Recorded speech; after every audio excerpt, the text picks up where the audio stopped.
Physically. Yeah. All right. Gentlemen, start your engine! Drivers, start your engines! Gentlemen, start your engines. Remember when I told all my drivers, reach up there and pull those belts tight one more time? Drivers, start your engines! And gentlemen, start your engine! And welcome back to the Green White Checker Podcast. I am Andrew. I'm joined with Zach, Austin, and Joe. NASCAR returned to the Indy Oval this week, thank God. And trucks are at IRP, so we got a little bit of everything to talk about here. Let's just jump into Indy. Kyle Larson gets handed a win by NASCAR, in my opinion. Let's see if everybody else thinks the same. Zach, how do you feel about the race this weekend? There's a lot of good racing. ARCA was pretty good. It was it Zawalich and Zilich and Sawalich? I always can't say them. In ARCA. One of them.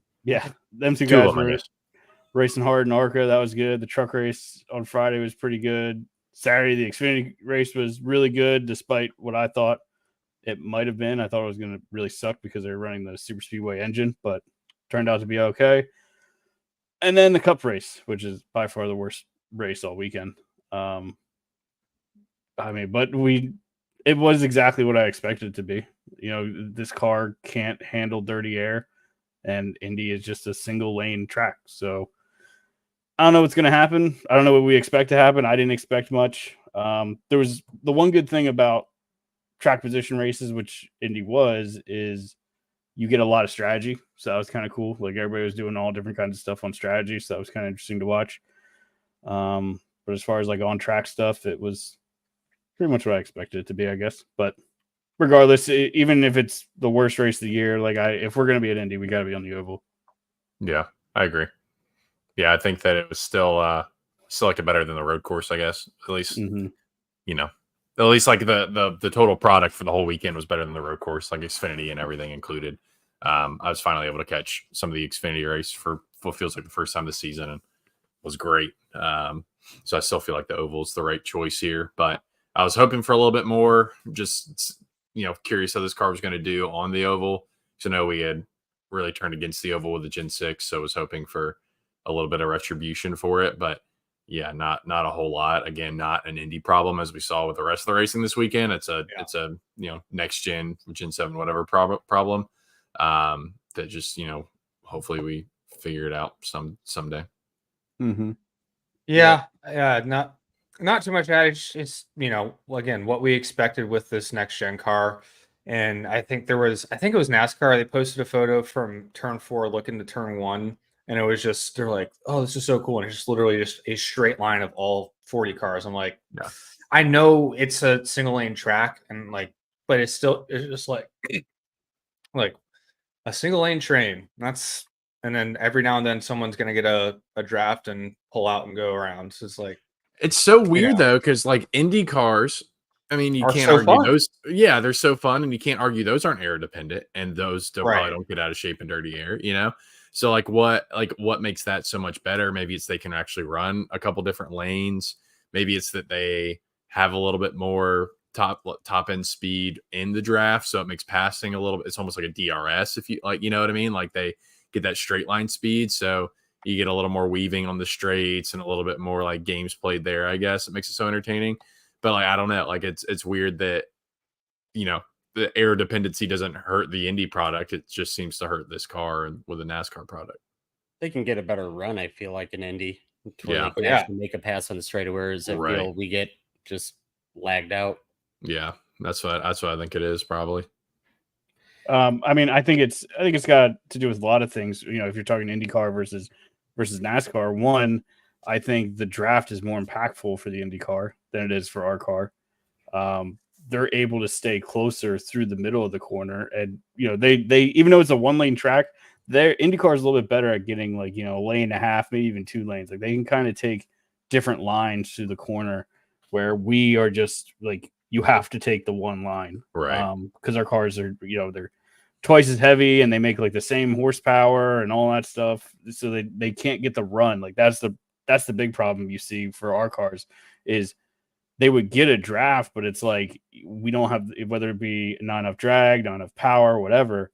It just takes the entire straightaway to actually get to the car you're chasing. And then you got a corner and you get dirty air and you get washed out and you have to do it all over again. The Indy car and even the Xfinity car, like they were able to get like these big runs coming out of the corner. I think the Xfinity car excelled because it does so well in the dirty air. So you don't lose all that ground mid corner. You can stay there and then get a run on the straightaway that actually results in a pass. Right. Where our cars, I mean, you see it all the time. Like you start chasing somebody down, you get stuck, half a second back, and that's about all you can do. I mean, I think, what was it, the end of stage 1, Denny won, and Kyle Larson was chasing him. I think Kyle Larson was easily faster, but I think he just got stuck. So, it's a combination of a bunch of stuff. The car doesn't make enough power. The drag isn't there for the draft. They can't stay close enough together in the corners, and all that kind of stuff just leads to not much passing. Yeah, we see it in the Xfinity series all the time. At least they can get to the rear bumper, the guy in front of them. And I mean, we saw it on the last couple of laps this week where, guys were getting the guy in front of them loose. And we can't do that with air. It's the other way around. You get the guy behind you tight. Yep. So it's just aero problems. I mean, we've gone over it over and over again. I think they need to lower the bumper again and just, I don't know, change some of the which bumper? Front bumper or rear bumper? Rear. They got to raise that up. They got to get rid of that damn diffuser. The things are sucked to the ground. Well, yeah, you're right. I'm going the wrong way. Yeah, they need to raise it up. That's right. They need to get rid of the diffuser. It's the underbody is the problem. But also when you get close, with the old one where you could actually like get up under the bumper with the front bumper, right, and get that air to push up on the rear, take some of the well, even the Gen off. Even the Gen 6 would struggle because that thing, like I posted a thing on Twitter once that showed like a side shot of the Gen 4, 5, 6, and 7. It was a side shot of all of them kind of one on top of the other. And you can just see how with each generation of car, the back end gets lower and lower to the ground and the car gets more and more sealed off. Right. And it's like with each new generation, we complain more and more about dirty air. And I'm just convinced that we're just sealing these things to the ground. And I don't know how it affects the wake, but it's doing something that it affects the chasing car more and more. And now we're to the point where like there's almost no overbody downforce. It's all underbody. I mean, I'm not saying there's none overbody, but it's not much. Really, you can't, like, I don't even remember last time we saw somebody pack air on a spoiler in this thing. I don't think you can do it. I don't think you can either. I have yet to see it. So, and that's something I think Denny's complained about before. I think I heard a couple others is like, there's no offensive tools for the guy chasing. It's all defensive tools for the guy leading. So that's just what makes it very, very difficult. And the only time we see this car be really good is when, you go to your Kansas or Vegas or whatever, a track with big multiple grooves that are both very fast and you can get away from that wake. Yep. Multiple lanes, and obviously Pocono, Indy, both those are not. Nope. So, yeah, it's an issue. I mean, there's some racing in the back, but it's the same thing we see every week where, the first couple of cars really suffer from the aero tight, and then everybody else is really suffering the same. So you can get some passing, but I don't know. Larson came from 20th or something like that on the last run, but everybody was saving fuel. They're all running 50%. Of course you're passing. Yeah, I saw somebody saying he was going to win it no matter what, even without the caution there at the end. And it was just like, no, that's not true at all. No, soon as Blaney decides to go, he's not getting by Larson. Yeah. Yeah. Or Larson's not getting by Blaney. I mean, getting by Blaney, yeah. I mean, Brad might have had enough to finish it if there wasn't a caution there, but who knows? Yeah. I guess we'll hop back earlier in the race.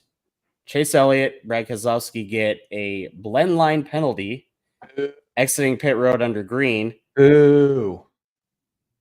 I mean, NASCAR sent out an email saying you cannot do this, and then It both was of them just more drive up vague. It on was the more track. vague than that. Yeah, that's my thing. Is like I multiple guys said like they sent out the email. They said this is what's allowed, and now they're saying it's not allowed. So I like from what they were saying on the broadcast, it seemed pretty straightforward. Do not enter the racing surface, which I don't know if they thought that meant racing line, and that's where the confusion was because technically, I mean, no one's running that part of the There, short yeah. shoot, so like maybe that's the confusion. Like, well, what's on the racing line? So it's not the racing surface, but like. So maybe just more clarification or like diagrams is like, hey, this is considered the racing surface. But I mean, that my thing is if there's a common denominator where two guys in a row back to back are confused on the same thing, and I'm sure potentially more would have been had those guys not gotten penalized for it, that quickly, like with been an after race penalty or something. I'm sure they would have seen there. I'm not sure, but maybe they would have seen more. But like that's my thing is if multiple guys are having the same issue, like at some point it's a breakdown in communication. Yeah. NASCAR is so- known for their elite communication. Well, Here's what the rule says. Vehicles must use an acceleration lane through the exit of turn 2. Check your mirrors and come to the racetrack. You may swing wide beyond the white line on the acceleration lane. which one? There's two. between Yeah, turns there's three. 1 and 2. There's three, isn't there? There's 2. There's So two that would be you in have play. the original line, and then you have another line before the track. Yep. So the gray area is you can pass the white one line? beyond the acceleration lane Yeah. and not the one going to the racetrack. That's not what the rule says. It says you can go over the line and that's it. The one line. It doesn't say you can go over both lines. Wait, read that part again about going over the line. Like read that. You may swing wide beyond the white line of the acceleration lane between turns 1 and 2. Stay off the racing surface. Right. Here's my Pretty- problem. Pretty Here's my cut and problem. dry to me. Not really, because here's the thing. Where do we have out of bounds in NASCAR? Where is there an actual out of bounds off of racing surface? Talladega, Daytona, and maybe Atlanta now that it's a super speedway. Yeah. And they tell us all the time when they go to Las Vegas and they cut the apron. Oh, that's part of the track. They're racing down, that white line isn't out of bounds. So there's murky water. There's murky precedent already set. Where is the racing surface in NASCAR? Because we change it. We don't stick to the track. You know what I mean? There's plenty of places where they go and they cut the apron, they cut dog legs and do all this. Hell, Phoenix is the championship race because they literally cut a third of the track off. Yep. So the racing surface isn't a great, definition for me in NASCAR because what is that? We race all over the place. So yeah. there's literally a line there. Say don't go over the second white line and be done with it. Yeah, I don't know know, why they don't but- say that. To be honest, like I understand. Like I definitely agree. It's kind of murky. You say you can cross the white line without just saying like you can cross the first white line. Like you Right. Like There's why two. not just add? Yeah. Do not So cross the second white line. Done. But at the same time, do not enter the racing surface again. Like I guess you're saying, like there's some gray water there, or I don't know though. But like to me, it's still like I don't know. Like see, there we go. Okay, there's two. Yeah, like to me, that's racing surface. For those of you listening, there's a graphic of that where the penalty was given. Short shoot between 1 and 2, 2 lines. To me, you can cross the white line. Like, it's murky, but to me, I mean, So I don't in know. the image that we're showing, Kyle Larson is in between the white lines. He's good. Mhm. He does go out and touch the far he touches the white line, but he doesn't go over it at all. Whereas Chase Elliott's way beyond it. I mean, yeah. I So- understand what they wanted Like to say all with the four. rule. They wanted to say what Kyle Larson's doing is okay, what Chase Elliott's doing is not. My problem is with their wording and with what they're For sure. using to define it. Like saying stay off the racing surface. Again, there's a dozen tracks we go to where we don't stay on the racing surface, and that's part of where we race. Like, Wait, we again, don't stay on the what? The racing surface. Right. So there is a determined racing surface, Apparently, it's just all the track except for the pits, from what I understand. but you just said they're going off the racing surface. They're going which off means of that there is a what, determined racing surface, which means that it's the track itself, not the but short. not the NASCAR cut has made on it clear F1. that they don't have a specific racing surface. That's what I mean. Like what I'm saying is they go off of what you would think is the racing surface. But you look did at a say that in the racetrack, context of the broadcast saying the racing surface goes all the way down. you look at if a somebody racetrack, blows a tire in turn 1 and they stop their car underneath that white line, where are they at? Are they off the racing surface? Oh, so off the racing. So the off the racing surface. Would NASCAR throw a caution? No. Yes. Well, hold on. Who's leading? Who's If leading? Kyle Larson's leading with 2 laps to go in the Brickyard 400. We'll get to that. We're gonna wait. We'll get to that. But if somebody blows a tire and they're on the apron, NASCAR would throw a caution. You know it. They have done it. Well, They yeah, throw a caution for somebody rubbing the wall. they've thrown it for All-Star somebody race just getting 2022. sideways. So what I'm saying is, again, it's just a consistency thing. Like you look at a track, you see the white line going. Every track has a white line going around the bottom, right where the banking transition stops. You would think that is the racing surface above that white line. However, there's a bunch of tracks where we use the area below those lines, But that's the racing surface. I mean, we race on it, but I think they'd still call it off. Like Phoenix pit exit stays under the apron because it's off the racing surface. Yeah, but there's points where you could hit somebody coming out of pit exit in Phoenix while you're cutting. They almost hit that pit because exit they're wall. going off the technical racing surface. They're going onto the apron. The only reason, like they do that at Auto Club, or they do that at like you're talking about, they go below the white, or where were they doing it recently where it was raining? Yeah, New Hampshire. Yeah, they're on the apron. They're on the apron. They're off the racing surface. NASCAR doesn't really hold to track limits. At Watkins Glen, turn 1, they go off the racing surface. But then if you don't have track limits, they're racing right. They're racing off of the racing surface, but there's still a determined racing surface. Like there's still like the track. Now, like NASCAR doesn't really do strict track limits penalties, which we all appreciate. I think we all agree on that. We all are fine without people getting penalized for being a little generous with a racing surface. But that's the point, is there's still there, regardless, there's still a determined racing surface. And so to me, them saying racing surface, regardless of where people are actually racing, it's still a clear-cut thing. Like if somehow at Indy people were cutting below that line on the short shoot, it would still be, hey, that's the racing surface. You're going below the racing surface. So I agree it's confusing. And like I said at the beginning, multiple people had the same confusion. So clearly there was a breakdown somewhere in communication on NASCAR's end. And I think they could have made it very simple by adding simply the word first white line, and first in front of white line. That would have made things way clearer.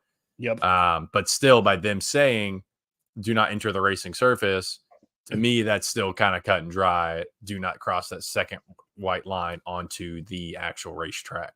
But I mean, I get your point, Zach, at the same time, but like end of the day, I think it's still clear that I understand that there is and what's not. I'm not saying I am confused of what a racing surface is. No, I know. Yeah. It's this inconsistency we have in how things are used. You could argue that we use non-racing surfaces as racing surface all the time. It's just the wording of it's just stupid is what I'm getting at. I'll tell you, someone mentioned New Hampshire. It's just like needlessly wordy and complicated. Like just say you can't cross the second white line. Next year it will be yellow. I guarantee it. Oh yeah, double the yellow, color of the double line white. doesn't matter. That's so. There's 2 white lines. Don't cross it. Don't cross the second one. Be done with I was it. gonna say, because remember New Hampshire, during the rain part, they were all running over the commitment square, coming off of turn 4. It's like, well, obviously pit road's not the racing surface, but they're running over it, and NASCAR's like, yeah, go ahead, boys. Yeah. I think it's hard too because in previous years you've been able to use whatever you want coming out of pit road, right? Like this is a new rule. The commitment square is only relevant if you're actually pitting, is it not? It probably is, but I don't know. I just found it interesting. Like they're cutting onto pit road, not a ton, but you're cutting onto pit road, and they're like, yeah, all right, boys, go ahead. Yeah, I wonder too if that same confusion. I think especially if you go into it with this preconceived idea of what you've done years prior when you've run the oval, and that's you could go as far as you want on the short shoot all the way out, if I remember correctly. So you guys were doing like Chase Elliott did and use that. So you already have that idea in, and then you see this email come out and it says just don't cross, or like you can cross the white line. You're like, all right, cool. Like I can do whatever. Don't enter the racing surface. They probably, they said that we could cross the line though, so they probably just mean the racing line. Like we probably stayed, far down on the short shoot, would be fine.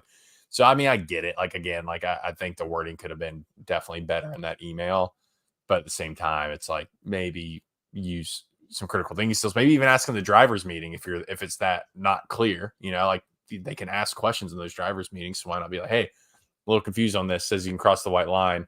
Doesn't say, and it's doesn't say which one is it, and then boom, you're done. But do they still do the proper drivers meeting where everybody shows up?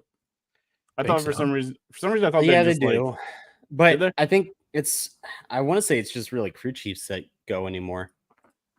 When I went, I've been to a drivers meeting, so I can speak on this. When I went, the drivers were there. But that was 2016 or something, 2017. So yeah, I feel like it's like a post-COVID thing. Like I know during COVID they were doing like, it wasn't like there was so much there. Video calls, video call things. Right. I didn't know if they were still doing that or if they actually.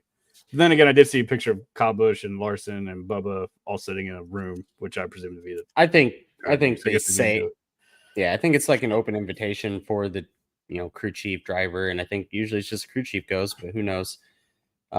We would know if you guys would like, follow, subscribe, and it would get us the opportunity to Thumbs go up. to races and get credentials. Hopefully Michigan, I'm hoping. Fingers crossed. Should be hearing any day about that one. But yeah, hit that like, thumbs up, subscribe. Everything helps out. We're on Twitter, TikTok, Instagram. We're everywhere. Just look us up, the GWC Pod. All right, back to this race.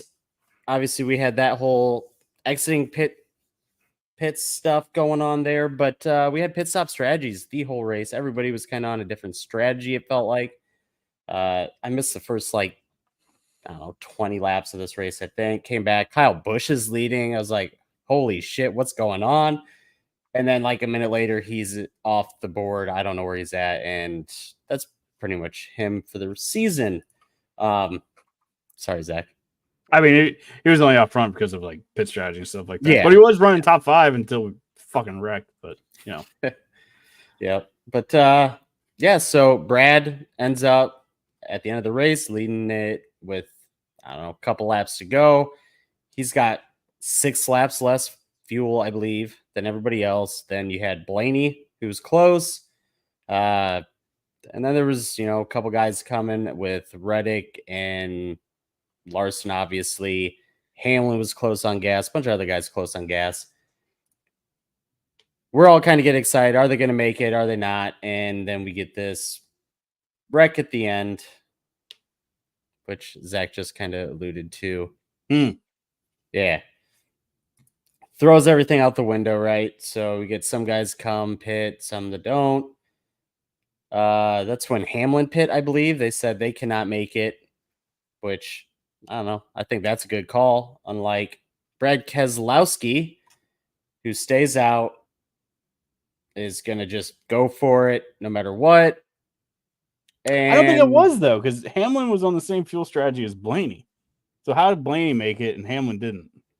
Hamlin, they said they didn't think they could make it. So they pit, and hopefully they were hoping for a caution. Didn't work out because they were the caution, but they were just hoping for another caution. Everybody else would pit. They gain all the spots back. They'd be up close to the front again type deal. They're going to jump everybody. It didn't work out, right? Nope. Especially because there was a red flag to help save everybody fuel. Yeah.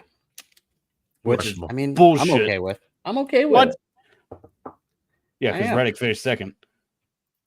He was going to finish second anyways. No, well, I shouldn't say that. If it stays green the whole race, then no, he won't. But Reddick was flying. Let him run out. I disagree. When we went back racing after, who was it? Reddick, Larson, Chase Elliott, a couple other guys had pit for gas. Reddick was leading that group. He had passed Larson. I was like, hell yeah, let's go. And then I think he got stuck behind who's in the 71? Smith. Zane. Yeah, Zane. Got stuck behind Zane. Larson passed him with a pretty dive bomb move, which was what Larson was doing all weekend. And that was pretty much what ended up costing him the race. I think he could have had it if NASCAR didn't pull their bullshit. But so for those that don't know what happened, so we're going to go green. Brad chooses the inside line. Blaney picks the outside because he knows Brad's low on gas, probably going to run out, probably accelerating, right? Well, Brad runs out, coming to the green, pulls the pit road. Larson and the whole bottom line moves up, basically giving Larson the lead. Yeah. Larson just soars into turn one, takes the lead. That's all she wrote. But I want to ask, do you guys think Larson jumped the start? I need to go back and look at it. I didn't even realize it until actually our new VP in our office. He's a NASCAR fan, so we talk about the races, and he was like, I feel like Larson jumped. He's a Blaney fan too, for the record. So, but he was like, he told me, he's like, I feel like Larson jumped that start. I'm like, oh, I need to go back and watch that. So I need to find a clip real quick. And I have it posted on our thing. Yeah, I also our show sheet. posted. All right, perfect. Yeah. Oh, yeah, perfect. All right. According to Denny, who looked at the SMT data, Larson did not launch early. He said they launched at the exact same time. And Larson had a 2 mile an hour. Well, more He was than rolling faster. Blaney. Yeah, rolling faster. So in my mind, he's jumping the start. He's not the control car, right? So first of all, he's going faster, and he goes at the same time. Like the same time, things It doesn't even look fine, like he's cool. rolling faster though in this clip. Like it looks like they are squared up, like squared up. Which one did you post? The in-car of Blaney's. I posted. I don't know. It looks like Larson jumped from that. I mean, based on if Denny looked at the SMT, like that's reliable. You know what I mean? Like more reliable than us just watching the replay. I guess like maybe, I mean, Blaney's low on fuel. Maybe there's like a sputter, or maybe there was like something, the fuel wasn't burning as hot, so he didn't get as like fast as a jump or quick of a jump. You know what I mean? Maybe they hit the gas at the same time, and since Larson had more fuel, it just I'm not a car expert, of course, but I don't know. Maybe that's something to do with it. But I mean, if Denny's saying he looked at the SMT and they're the same, I feel like that's kind of more reliable than us speculating watching the replay. Yeah. I don't think it matters if he did or didn't. It's that bottom lane. We just said it. It's a single lane track. I don't think Blaney's going to be able to hold it up there. Not only is he got, less fuel, he's got older tires. So Right. It's, I don't know. They handed it to Larson there, I feel like. Could they have thrown the caution when Brad pulled off? I don't extend it. I don't.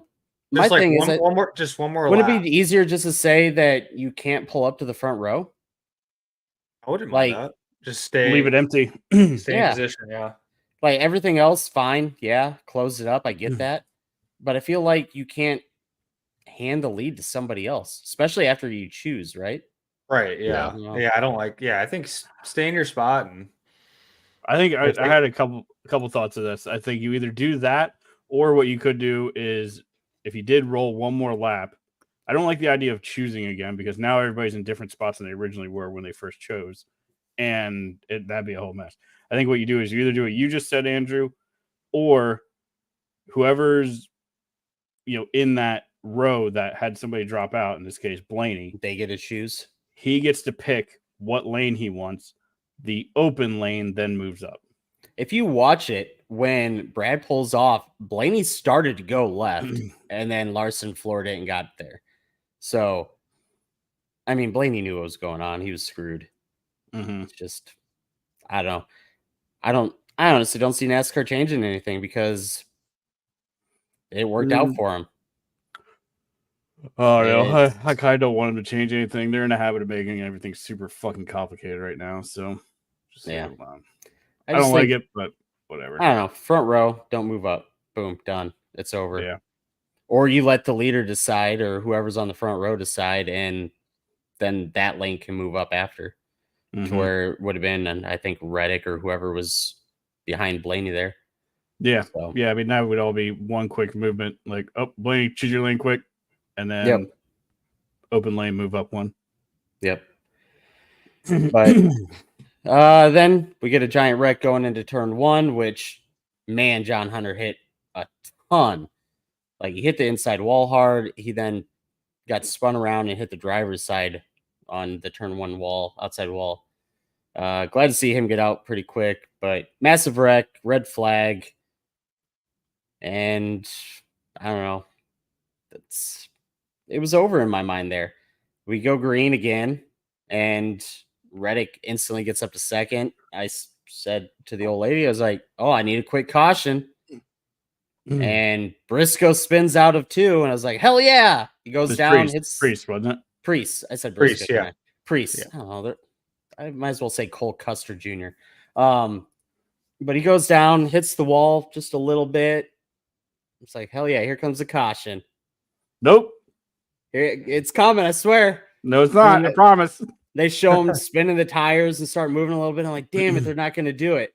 And then he stopped again. I was like, he can't move. He's stuck. They're going to throw before he crosses the white flag. Nope. We're just going to continue and throw a caution after. Larson takes the white flag to give him the win. Woo. What a just anticlimactic finish. No, that was so weird. I think Reddick had something for him. I think Reddick had a very fast car. Yes, I'm a Reddick fan, but he was gaining on him on that last lap. So you can't tell me that Larson was just going to walk away from it. Saw a bunch of people saying that, oh yeah, Blaney wouldn't have caught Larson anyways. It wasn't Blaney racing him at that point. It was Reddick. So, I don't know. That's Reddick's season in a nutshell there. Just there at the end, but can't finish. Yeah. But, sounds pretty good. Yeah. Yeah. Anybody else's thoughts on the finish there? Just another stinker of a crown jewel finish. So hopefully Darlington's got something better for us because they usually do, but as long as rain's not involved, NASCAR and rain, as long as it's not humid, which it's humid in South Carolina in September. So How many crown jewels does NASCAR have? 4. 4. You would not consider Bristol Night Race a crown jewel? 4.5. I consider it over Indy at this point, but I don't know. Maybe 5.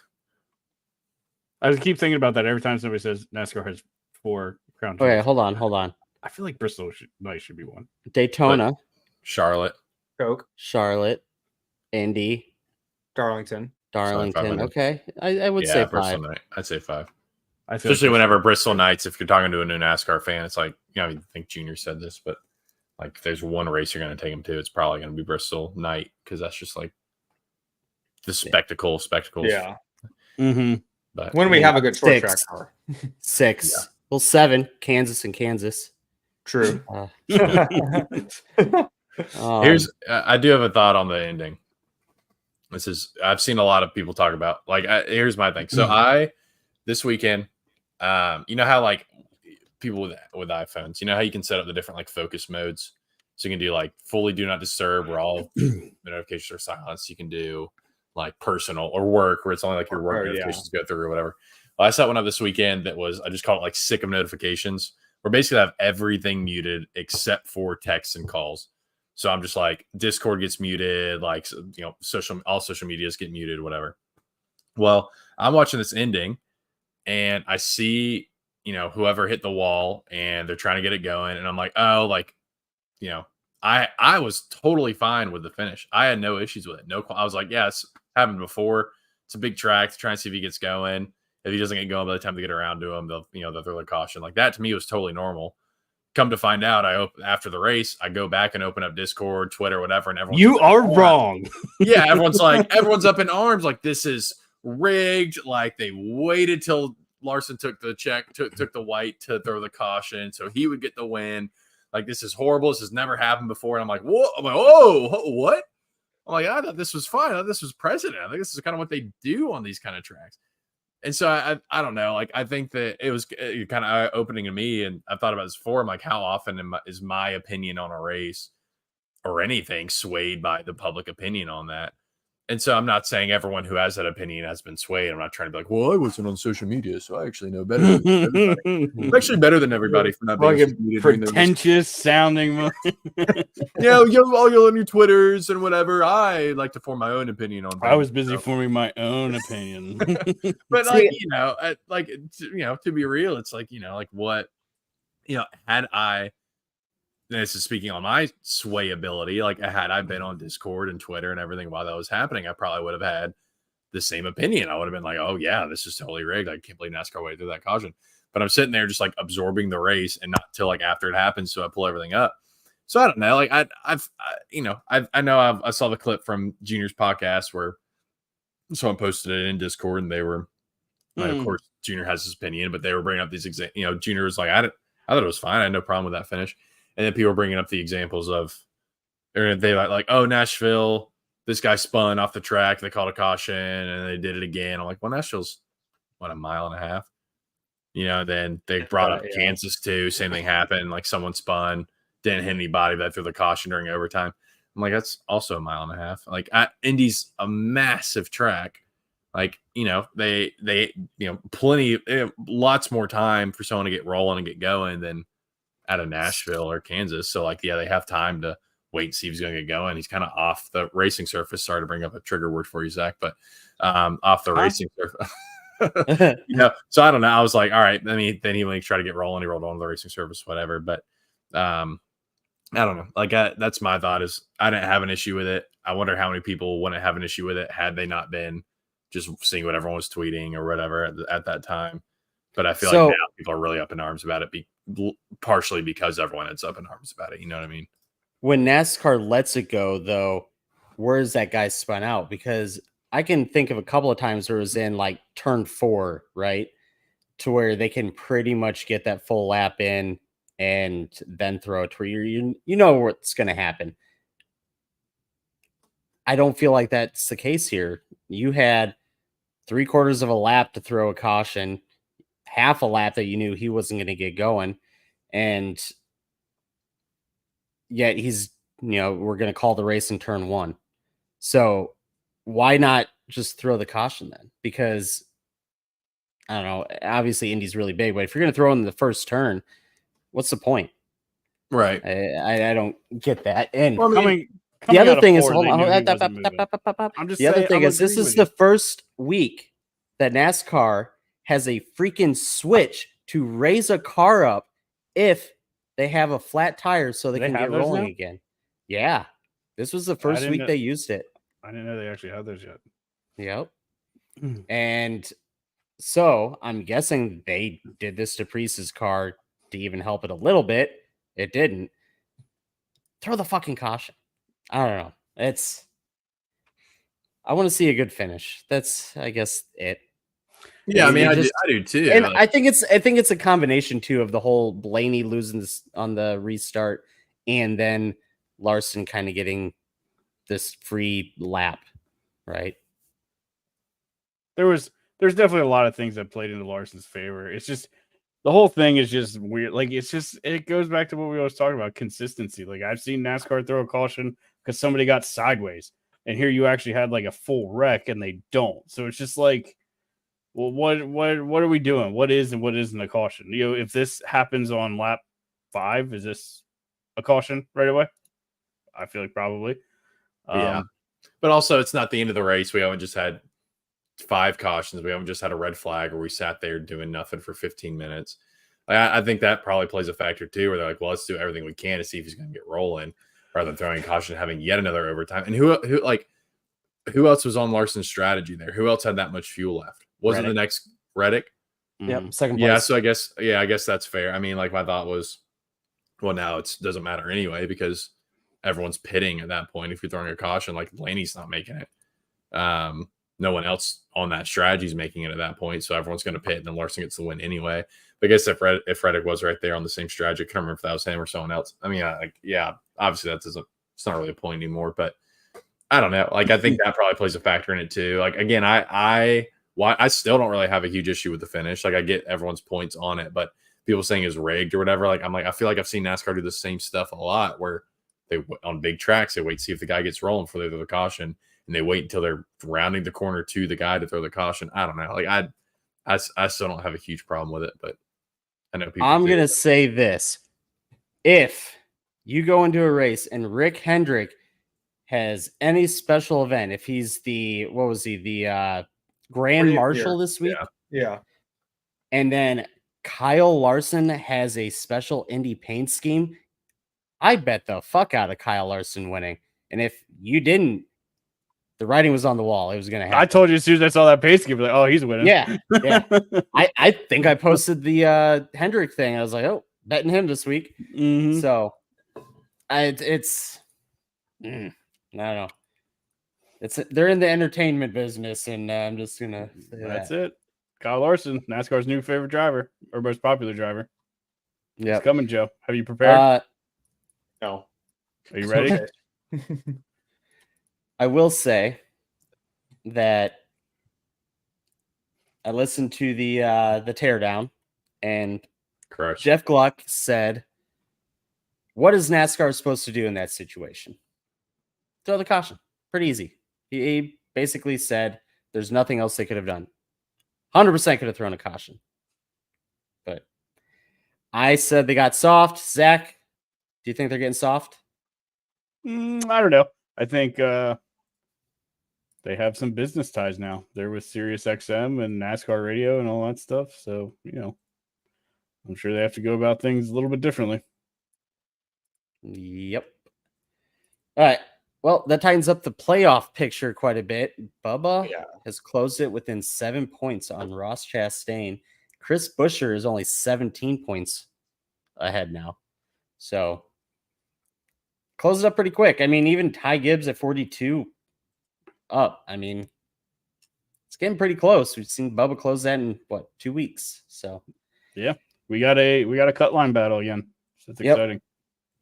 I thought Bubba had a good shot to win this week, and I was like, oh, it's going to throw everything off. But no, he's doing what Kyle Busch needs to do and just get good finishes. Like, quit overdriving it, quit pushing. And I know Kyle's not going to point his way in at this point. Like, he is winning in, but like, just to go on a little side tangent as a Kyle Busch fan, like they just for the sake of building momentum, like you just got to start getting good finishes. Just get that top 10. He was going to get a top 5, even because he was running 6th. He was trying to pass Denny for 5th, but Brad was still going to run out at that point. So right there. Sorry, go ahead.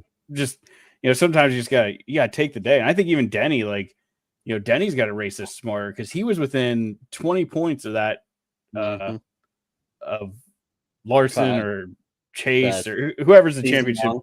Yeah, whoever's leading the regular season points. Ooh, 43 back now. Yeah, I mean, they buy that. Like, I know you're trying to get the Brickyard 400, but we've seen it time and time again. Winning that regular season championship matters. Like, I mean, it carried Martin Truex. Martin Truex didn't do jack shit last year in the playoffs. We were complaining about it because he wasn't doing anything, and he kept getting into the next round. He kept getting into the next round despite doing nothing. So it's like those points will carry you far. So, I mean, at this point in the season, I'm points racing. Like, the hell with wins. I know we say how important wins are, but I'm chasing that championship. It's like it's like with Jimmy. said, Jack Knaus. Is that Jimmy's crew chief? Yeah, he was like at that Roval race where he spun out with Truex.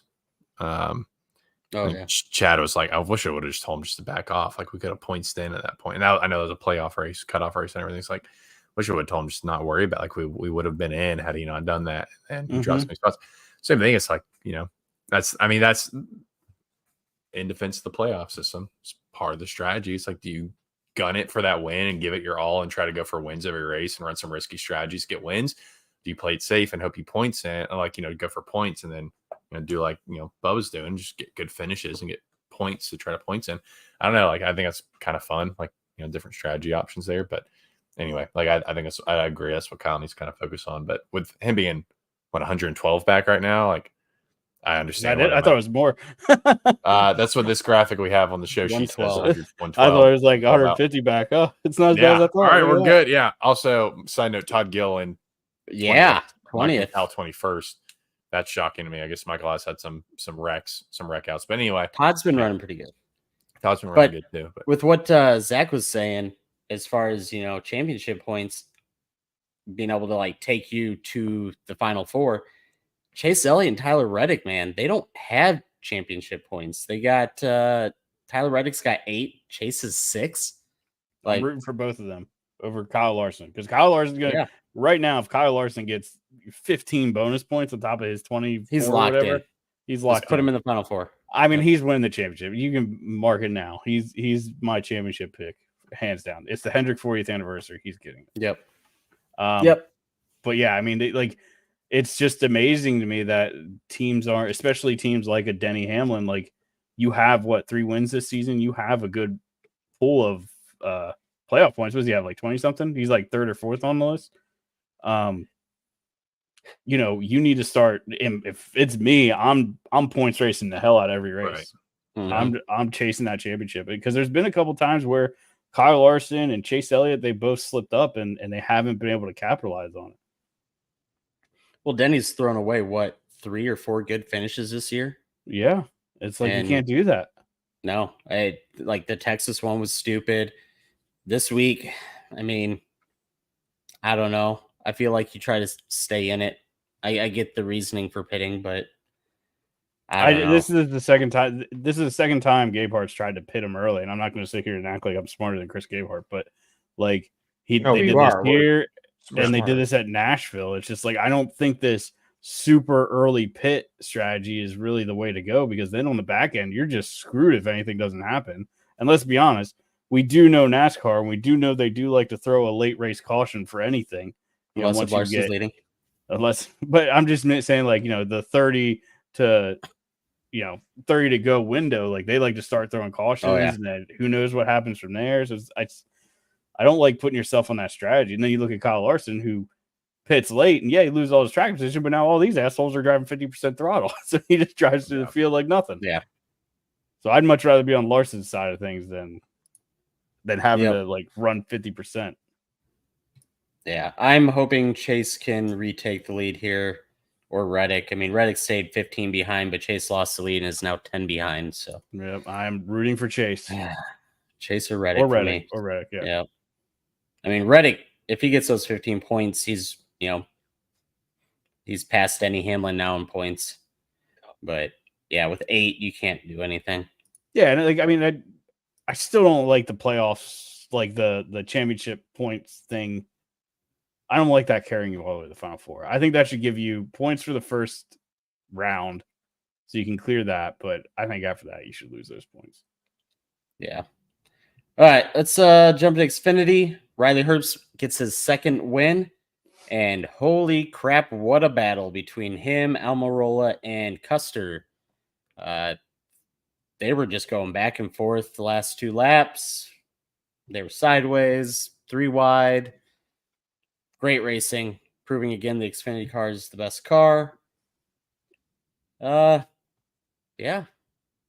Didn't look like there was too many people on the front stretch. They had big yeah, that was weird for the Xfinity. Did you see that? Like, yeah, it was blocked off. Giant banners. You see it at, weird. You see it at sporting events and like weird spots for like advertisements, but it wasn't for that. Like by the flag stand, it was an American flag, which is cool. But then it's just like big black areas. I don't know. It was weird to me. Yeah, it's kind of hard. It's like I want the Brickyard to be packed like it was in the 90s, but I know that's never going to happen again. I mean, that's just not realistic. And the problem with the Brickyard is it's like a 250,000 seating capacity. Yeah. So this goes back to what we talked about, about Bristol versus like a Phoenix.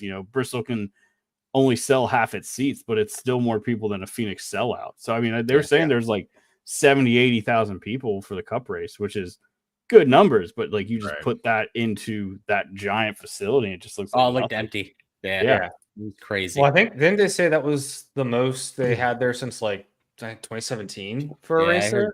2017 or 2018, that's what I thought. So like that's great, and build on that, but we got to get a not piece of crap car. Just switch cars. Give us the Xfinity car with 1,000 horsepower. Call it a day. It's not that hard. They got to be working on changes on this car by now, right? I would hope so. Here's a change to make. NASCAR, Steve Phelps, whoever is in charge. Xfinity car, see a problem? Probably not. The first question is, do they see a problem? The second question is, if they do see a problem, do they blame themselves and the car for it? Right now, I don't think they do. I think they blame the tire. That's why they're leaning on Goodyear so much. You're forgetting the point here. They love what they're seeing. I mean, so Yeah, but the drivers are shitting all over the car. I think that's. I think they starting gotta to- know there's a problem. I don't think as the Oh, resident homer. I think they gotta know there's a problem. I think they gotta know it's not just the tire. I mean, they may publicly like try to blame the tire to a degree, but also don't want to burn their relationship with Goodyear at the same time. So, but I don't know. Like, I think that they got. I mean, there's no way they see the product and think it's good. Like, I mean, I know they've said in the past about like what we're seeing, but I think that they have to know, they have to be working on something behind the scenes. They're probably scrambling behind the scenes to try to figure out what the hell they're going to do about this car on short tracks and everything. But I don't know. Like I don't think that they're that naive. I just course, don't I have was- any evidence of it, and I'm just not convinced Yeah. of it. I mean, they can't jump to everything. You know what I mean? Like they're doing different tests. They're doing different. I mean, yeah, they're doing mainly tire tests, but like that's. When's the last? I'm not being a smart ass asking this. When's the last time we did like an actual test? You can be a anything smart like ass. that. We're allowed. We're They allowed. apparently to just did a Bristol But test. I didn't want to sound like I was just being like. No, trying you to be a can be. dick I here. will. I've been a dick. Oh, they're doing stuff. Jake. Well, why don't you tell me? Mr. Tell me Briggs? what. Tell me what exactly they were doing. Huh? When's the last time they did a test break on that this down car for that me. you Give me said their they were being gonna- fake news. Yeah, give me exactly the breakdown for me. But I'm All trying right. to think of when the last time we actually did something, trying like a new component on the car or whatever. All they've been trying is like aero shit, which I don't think that's gonna do. I mean, it's you know? cheaper for them to push to Goodyear, in my opinion. It's cheaper for them to push a Goodyear and have them try to fix something than try to change something fundamentally on the car and have to rework the car and do all this stuff, especially since they're, since it's all controlled by them now. So I don't know. I think it's a quicker fix, maybe more of a Band-Aid to get the tire fixed, get some more tire stuff worked out. But I don't know. I think the amount of movement that has to go to get an actual full-on car change. It's I guess It's gonna be a trouble. tremendous cost. Anything you do. Yeah, and I feel like it's maybe troubleshooting. It's like, all right, let's first check the tire. What if it is just the tire? Let's run some tire tests. Let's try some different compounds. Let's try running an option tire. Let's see if this makes things a little bit better. No, it didn't. Okay, well, let's move on to a slightly more expensive thing. Maybe it's horsepower. Maybe it's the spoiler. Maybe we just Horsepower need to- ain't happening, Joe. I don't know how to tell you that. horsepower. Yeah, I know, horsepower's not but- happening to the hybrid. We've established that. But no, I know. I don't even no, know if it's right- happening with that. I know what you mean, though, Joe. But it's like, it's like, okay, let's move on to the spoiler. Maybe it's the spoiler's too big. Let's run a smaller spoiler. Still kind of shitty. Okay, let's move on to something else. And then, they're not going to jump to, all right, we have to change the entire underbody of the car and change the bumper and change the engine and like they're not going to jump to that. It's not a good business move, I guess, financially, especially I'm sure NASCAR's not necessarily swimming in cash at this point. So they've got to move on what's cheapest, which is the tires first, and then move on to more of the car. But I think they're fully aware. They're just going through a troubleshooting process to try to figure out if there's a cheap fix before jumping to this really expensive options. And I get that, but I feel like all these drivers are saying, "Hey, this is what we need. Do it." And like, I get you can't just snap your finger and make all these changes just like that. But like, I mean, they're working on tires. I'll give them that. But I mean, they've done a zillion tire tests. Like, what are we? They did What are a we missing at test that point? not too long ago, and I can't remember the track where they did run different engine packages with Yeah. more horsepower. But also, like, Uh, if the drivers are saying one thing, it doesn't mean they're right. Like, Right, they're that's saying, "We need true. more horsepower." It's like, well, that is the most expensive option. So they're all saying this, but we're not going to do that yet. We're It's not going to still- help you though. What do you mean? More horsepower is not going to help you with aero tightness. No, I know that's not the magic fix. No, You gotta no, take I know, away but a if- lot of No, take away but a lot of still- arrow too. with Yeah, that. but if all the drivers are saying, "Oh, it's the underbody," then again, that's probably a pretty expensive fix. It's even for the teams. Like, I'm sure the CFO of these teams are like, "Oh, no, it's not the underbody. It's not the underbody. Please don't be the underbody." The underbody can No, be we're a gonna have to really buy all cheap these new fix. parts. Super cheap fix. Just don't put the fucking thing on. Yeah. True. Super It's cheap. true. There you go. Leave it save- off. save- I'm actually save going to some save space. you money. I'm Yeah, going to that's save a you good money point. by this change. But I don't You know. don't Like, I don't know. And again, like, who knows what? Maybe NASCAR has some kind of contract. Is Dallara the manufacturer? Or am I making that up? Yeah, it is. Maybe they have some kind of contract with Dallara where, hey, we're gonna buy, or we're gonna guarantee our teams are gonna buy at least X amount of diffusers from you. And so now, maybe there's some weird contractual stuff going on. I have no idea. Obviously, there's probably outs of all these contracts, but those are probably not cheap either. So again, I think NASCAR's aware. I think the reason they haven't done what we would presume, what even the drivers maybe presume is the best fix, because those are not the cheapest fixes. They're going to start with the option. And I mean, I know we kind of joke and are serious about the Xfinity car, but I mean, I just looked it up, and I know Denny was tweeting with Landon Castle too about, because Denny he said recently, oh, it costs 18 mil to run a Cup car, costs 8 to run a high-end Xfinity car. Like, it'd be so much cheaper. And yeah, obviously it saves you money. They can put that $10 million into other parts of their organization, right? Because there's all this, oh, that saves money, but they're just using it for different things, right? They're saving money on hotels by not going to the track all weekend, but they're just using that for social media. I don't know. These next gen cars cost $1 zillion. So run the Xfinity car at 1,000 horsepower, call it a day. I don't even think you need 1,000 cost that horsepower. much. I think you need 10,000. What's the Xfinity car Run make? top fuel. Yes, top fuel. Yes. What's the Xfinity car make? They make 650. I don't even know anymore. I think 750 would be a great number for the Xfinity car. I'm gonna look it up. 650 is fine. Like it's the Xfinity car is just so well balanced. Like, and that's what like I try to not get on the horsepower train. I know everybody loves to say horsepower, but that isn't necessarily what you need. What you need is a great balance. 650 to 700. Yeah. So what you need in any car, any type of race car, is just the balance. You need the balance of power, and grip, and aero, and all that stuff to be just right. And the Xfinity car is that. So I guess it's just, for me, it's frustrating that NASCAR didn't, sort of look at the Xfinity car and say, okay, we have a great package here. How can we sort of, I don't know, make it more difficult for Cup or whatever? How can we bring that up to Cup? Instead, they designed a freaking sports car, which is terrible. Did they do that because they own IMSA also? I don't know. I think part of it, they were leaning more into road courses. They're trying to go more that route. They're trying to go the route of, I don't know how much of it is really save the team's money, but at least single part suppliers. I guess that does narrow the gap of, the haves and the have-nots, It brings the teams closer together and all that stuff because they're all buying the same parts and pieces, not making stuff, whatever. But I don't know. Well, I still think you can do that and have a car that's like the Xfinity. Like, there's nothing that says you can't have a third-party producer, parts manufacturer making an Xfinity car, for example. Yeah. Landon Castle says it doesn't cost $18 million, by the way. To run a Cup car? Yeah. To run You what see that kind post? of Cup car? Yeah, he's trying to. If it's Landon Castle, it's going to be a dead last place Cup Starting car part. that's 10 I mean, I'm seconds sure off pace. you could run a But- Cup car for the cost of race fuel, but Yeah. All 2 laps that you run it with. where do you want to finish? That those things matter. And I mean, I don't think Denny's just talking about the actual running cost, but there's engineering. Here's You what talk he about- says. talk about NASCAR is transportation. not making you hire 100 engineers. NASCAR is not making you rent private jets. NASCAR is not making you spend $250K on a pit box.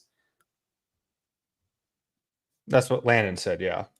Well, then I don't know. Well, I That's think Denny, True, but Denny- also you have sponsors entertained. You have you have team members to recruit. You have if you want to compete, you have to spend the money. Yeah. Landon never competed. So guess what? he didn't spend the money. Yeah.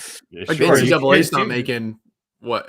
Who had a huge? I feel like UT probably had a huge renovation recently. You hear all the time like, oh yeah, these college football teams put $100 million into revamping their locker room, and yeah, it's NCAA is not making them do that either. But if you're going to get anyone there, like you want cool facilities, and that's what Denny talked Iowa about just did theirs. Yeah, that's what Denny talked about. Is I just did mine in college football 25. But for Ohio University. So, I don't know. It's like, Did you say Ohio University? Ohio, whatever it is, not Ohio State. It's Ohio. Oh, not Ohio State. Okay, not Ohio State. Ohio University. That's where that's where my dynasty is, or that's not my road to glory is with Ohio State. I'm actually with, don't kill me, Joe, but UNC Concord. It's my dynasty team right now. So, hey, you said the name right. I'll give you I got the name right. Don't worry. But anyway, yeah, I don't know. Like, there's different aspects to it, and that's what Danny talked about. His reply is, you need good facilities. Yeah. Yeah, I mean, you want to can run it. money. Right, you can run it cheaply. Do you want to run for race wins and championships, you're talking about a different bag It's of money. in any sport, right? Right. You know, you have to have the best equipment usually to compete. And that's, in like, racing, you have to have the best equipment. It's I don't have a problem with that. Like, I don't have the problem with a Rick Hendrick or a Joe Gibbs. Like, if they're investing that kind of money into the sport, I believe they Great. should find more success than somebody who doesn't invest that kind of money. Right. You know, you're creating job opportunities, you're giving into the sport, you're helping build everything up. Like, you're investing into it. So if you're willing to put that investment in, why should you not find more success than somebody who isn't? Right. I agree. Yep. Truck race. It was Ty Majeski overcame a pit penalty, or not pit penalty, jump in the restart penalty, and made it back up there to win.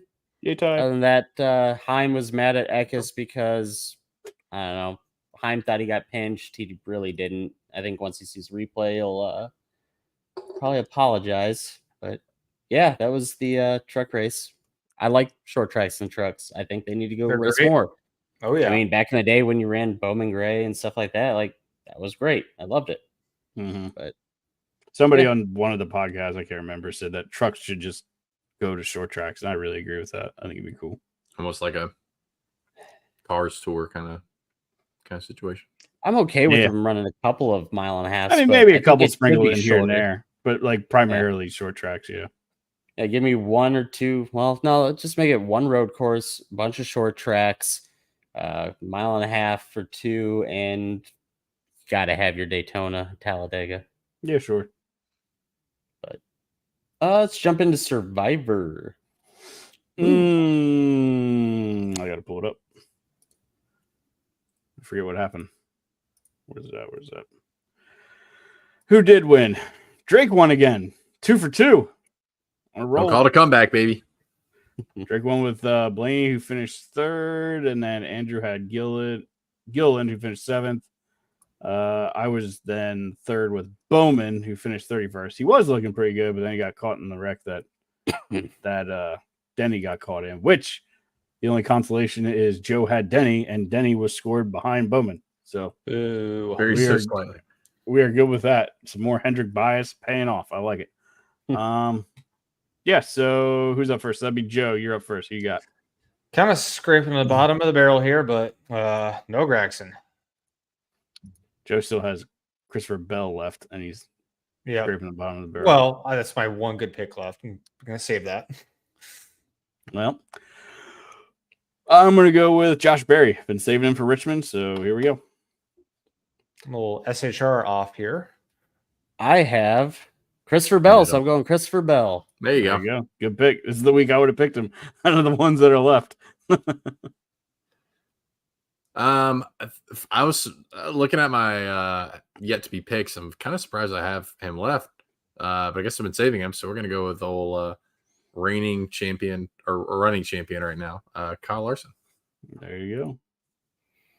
On a hot streak. Austin might come and make a run for it at the end. I've been saving my picks. This is my last good pick left. Don't tell anybody that, but I've been saving them. We're coming back here. Y'all watch out now. I need all of y'all to finish last collectively every week. We all need to finish last. Everyone needs to get 1 point for the remaining tie week. for last. Yes, and then I might come back and win. Okay. Man. What else do we got? So our head-to-heads this week. Joe wins it. He got 3 right with Ross, Gibbs, and Blaney. Oh, nice. Yes. And then Zach and I both had Reddick over Elliott, and I had Blaney over Truex. So yeah, we're pretty even, I think, going into it. I'm not sure if I kept track. I'll keep track of it going forward. Oh, kill count. Oof, we didn't finish filling this out. Priest had 3. That was the Byron wreck. Who had the big wreck? Who caused that? Was that Zane? No. There's one Hocevar did. That was... I don't know if you want to blame Hocevar or not, but... Did Corey have one? Well, the Hocevar one, wasn't that just Truex being dumb? No, Hocevar split it 3 wide on the restart, and I don't know if he went up or somebody came down, but They were 3 wide going into 1 and catastrophe. Almost got Blaney. I'd have to go back and watch. I don't remember. And then, the big wreck. I can't remember who the hell that was. Was it 31? It might have been 31. But they're going to get, at least 5? I'll look at it. I'll mention it next time we stream, which is actually a good question. What's our next show? Ooh, Olympic break, baby. Olympic break. Yep. Anyone watch the Olympics? Anyone here actually like God, no. I sit down and watch them? I check No. in every now and then. All right, I had a question because we asked this at our church event tonight. If you magically were really great at any sport, which one would you want to win? Racing. at the Olympics? Bobsled. Oh, in actual Olympics? God, I don't even And know. actual Olympics, Winter or summer or either. both, one of each. I love watching me some bobsled or some Bobsleds luge. are cool. Yeah, I like the biathlon where you cross. I watched ski and Cool shoot the Runnings gun. like 100 times as a kid. Also, I found out. Gymnastics. I'm Really? doing flips Yeah. and shit. Yeah, true. I found out tonight that there's a thing called kayak cross where they like drop them. There's 4 guys. They drop them down from like a bridge, and then they can literally. It's kind of like Barrio Kart where like you do laps, but at one point you have to do like a 360 like underwater or something like that, and then they can like What? fight. They can fight each other with their paddles too. It's sick. What? That's sick. I'm gonna find a clip and put it in our Discord, but I'm like, I kind of want to do kayak cross. That sounds awesome. I think it'd be cool. What's that one where it's like the cross country skiing with the guns? Biathlon. Yeah, dude. I feel like I want to do that. Biathlon's That'd be sick. badass. That's Yeah. badass. So that'd be cool. But also, I like Winter Olympics better than summer. I mean, I never really watch either. It's more of like, oh, they're on. I'm home after work, whatever. I'll put them on. But yeah, this Winter Olympics, I'd take over summer any day. So I'd feel either bobsled, luge, or The luge. biathlon. All right. Justin Haley's getting 6. Ooh, hit him with it. And I should say Priest has made his way up to 3rd on our list for the year. Wow. So he's closing up very quickly, actually. He's been causing wrecks every week. Corey LaJoy had been moving up quite a bit too. But yeah, I still have to go back and look at the host of R1. I don't call it off the top of my head. But yeah, I don't know. Honestly, running in the Olympics, just because there's so many things that you could go and win gold. Yeah, Like- obviously, I'm a track guy by profession, so I do enjoy the track and the marathon and stuff. Yeah, I used to be a runner and now I'm fat. So Yeah, my knees can't take it like I used to. oh god, no. Like walking period now. It's like, couldn't- oh, that's a mistake. I ran 2 miles today. I'm like, my legs are killing me. Ugh. Good, nice flex, Joe.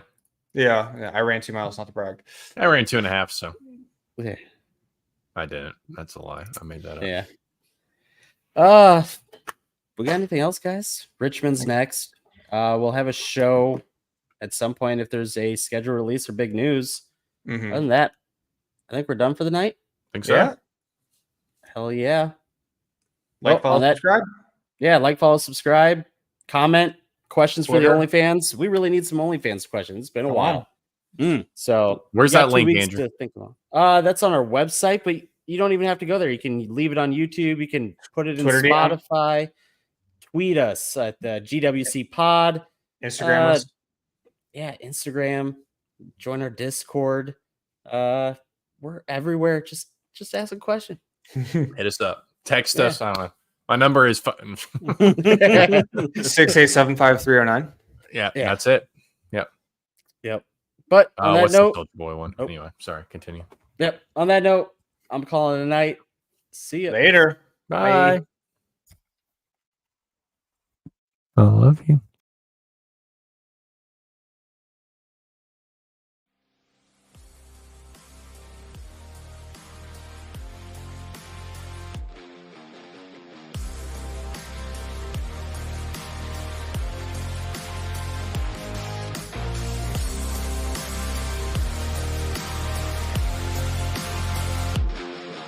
Thank you for listening to this episode of the Green White Checker Podcast. We hope you enjoyed it. For more from the boys and the podcast, be sure to follow us on Twitter at the GWC Pod for the podcast, at Biggles TV for Zach, at ShakenDrake_TTV for Austin, at Picks by Fitz for Andrew, and at J_Sully10 for Joe.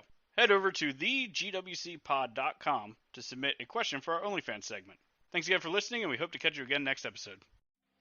Football season may be over, but for frequency's sake still has you covered for all your sporting needs. Tune in every Sunday when the best professional wrestling podcast around, Cards Subject to Change, gets you caught up on everything inside the ropes. They won't miss a count with weekly analysis and interviews. More into auto racing? We've got a double dose for you on the track. Tune in to Fast Money with Rod Villagomez each week and win some money with the quickest bets in all of sports. Want more insight from Pit Row? Check out the Green, White, and Checkered podcast where they give their insight on everything happening on and off the track. Need your basketball fix? Points in the Paint has you covered with live shows every other week looking at everything in the association. Backed by popular demand, we have the return of The Payoff Pitch, FFSQC's baseball show, covering you on news around the MLB. If you're missing football, don't fret. Mark and Dan still have you covered in the football lounge. Missing Joe Winkle? Probably not, but he's still here talking sports on Educated Ignorance. Football season might be over, but we've still got you covered. For frequency's sake,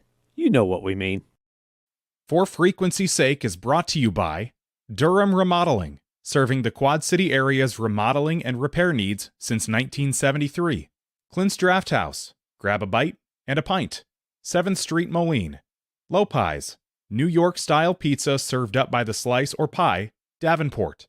Lifted Energy, energy drinks, coffee, donuts, and more. #GetLifted. Atomic Sports Cards and Collectibles. Sports cards and memorabilia, vintage clothing, hats, pennants, and more. Ryan Allison Tattoo. Step into the vibrant world of tattoos with Ryan Allison. And A Cut Above, offering quality custom woodwork designed specifically around our customers.